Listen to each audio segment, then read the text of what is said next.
Paneer curry prepare చేయడం ఇంత easy అని పాలు ఎత్తిపోయాక నాకు అర్థమైంది.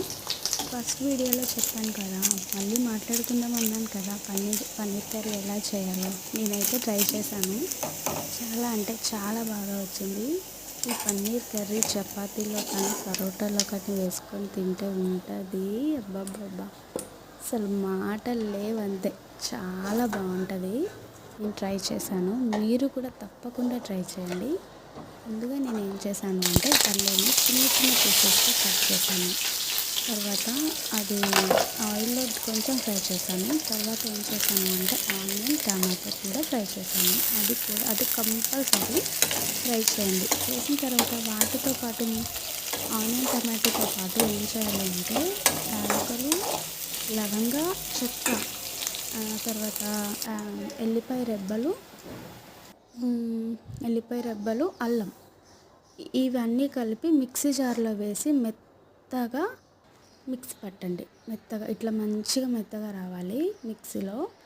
తర్వాత దీన్ని ఏం చేయాలి అంటే అదే కడాయిలో కొంచెం ఆయిల్ వేసి అందులో జీలకర్ర, ఒక బిర్యానీ ఆకు, 2 పచ్చిమిరపకాయలు తాలింపులాగా వేసేసి అందులో ఈ మిక్సీ పట్టింది వేసేయండి. వేసిన తర్వాత కొంచెం అటు ఇటు కలిపాక కొంచెం పసుపు, కారం, తర్వాత సాల్ట్ తగినంత చూసుకొని వేయండి. మీరు ఎంత తింటారో అంత వేసి కొంచెం మంచిగా అటు ఇటు కలిపేసి కొంచెం మగ్గనివ్వండి.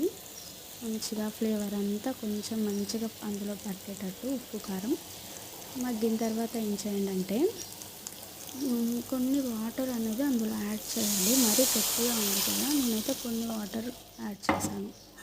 ఆ వాటర్ అనేది కొంచెం దగ్గరికి అయ్యేదాకా ఒక 5 మినిట్స్ సిమ్లో పెట్టేయండి.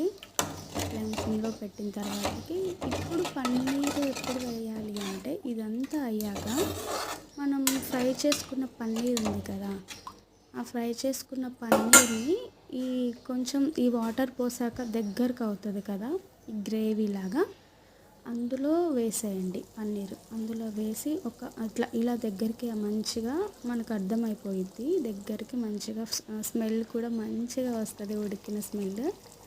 అందులో కొత్తిమీర కూడా యాడ్ చేయండి. చిన్నగా కట్ చేసుకొని యాడ్ చేయండి.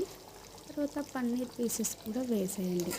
వేసిన తర్వాత ఒక 10 మినిట్స్ అయ్యాక బంద్ చేయండి. 10 అవసరం లేదండి, 5 చాలు. అయ్యాక బంద్ చేసేయండి.